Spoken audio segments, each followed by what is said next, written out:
ایک مخصوص موضوع پہ آئے پیش کریں شاہ صاحبہ کو بھرپور تالیاں.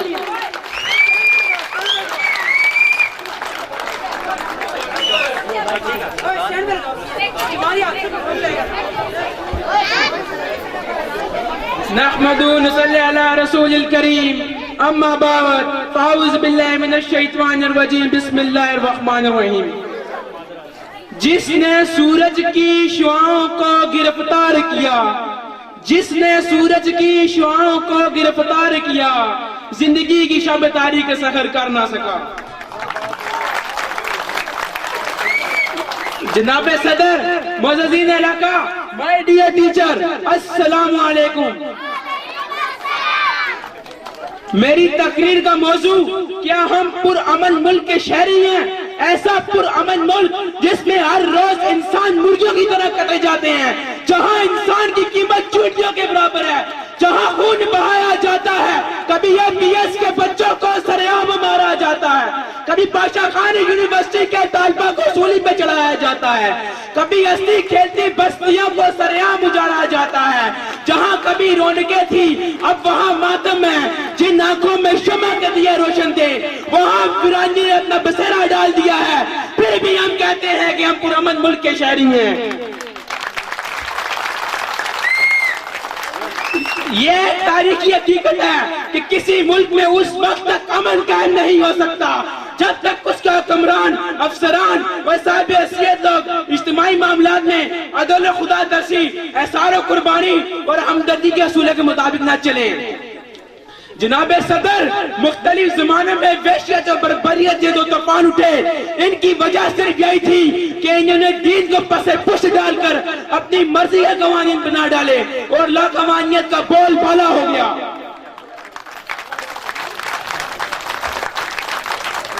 جلال بادشاہی ہو کہ جمہوری تماشا ہو، جلال بادشاہی ہو کہ جمہوری تماشا ہو، جدا ہو دین سیاست سے تو رہ جاتی ہے چنگیز.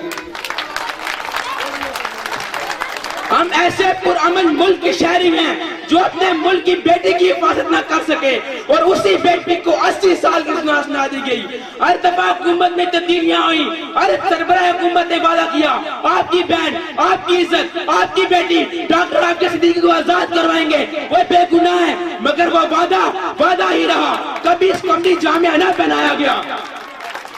جناب صدر، مغرب والے تو اپنے ظالم سفاق ریمنڈ ڈیوڈ جیسے قاتل کو چھڑا گئے اور ہم اپنی معصوم بہن کو نہ چھڑا سکتے.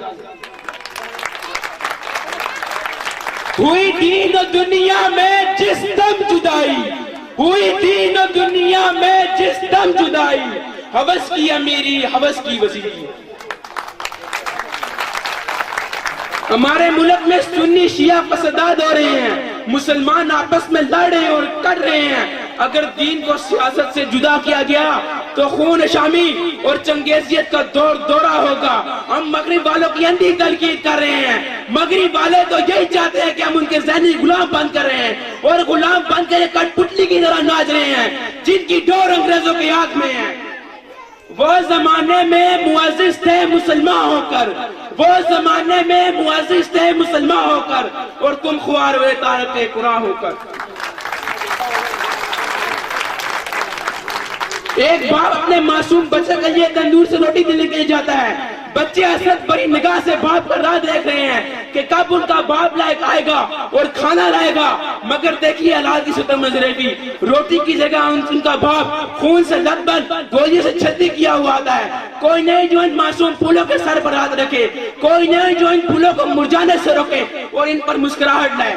جناب صدر، بہت افسوس سے کہنا پڑا ہے کہ ہم خوف و ہراس میں ڈوبے ہوئے ہیں. مائیں اپنے بچوں کو ڈر کی وجہ سے اسکول نہیں بھیج رہی کہ ان کے ذہنوں میں خیال سا ہے کہ APS کا واقعہ پھر سے نہ دہرایا جائے.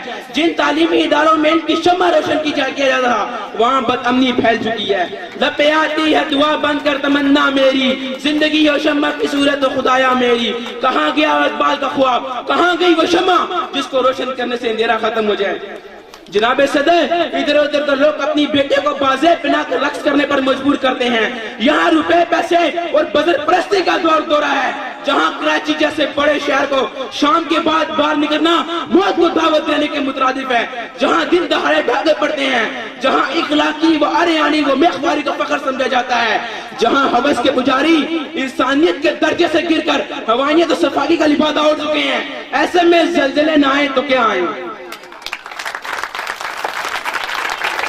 بیکاری و اریانی و میخواری و افلاس، بیکاری و اریانی و میخواری و افلاس، کیا کم ہے فرنگی مادنیت کی فتوحات؟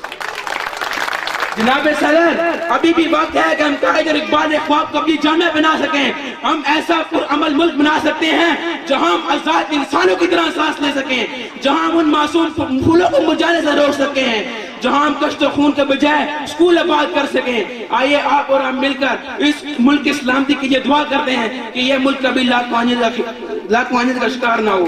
اقبال کے شعر کے ساتھ اجازت چاہتا ہوں۔ اپنی دنیا آپ پیدا کر اگر زندوں میں ہے، اپنی دنیا آپ پیدا کر اگر زندوں میں ہے، سر عدم ہے ضمیر انفقاں ہے زندگی، آج بھی ہو جو ابراہیم کا ہی ماں پیدا، آگ کر سکتی ہے انداز گلستان پیدا، قوت عشق سے ہر پشت کو بالا کر دے، دیر میں اس نے محمد سے اجالا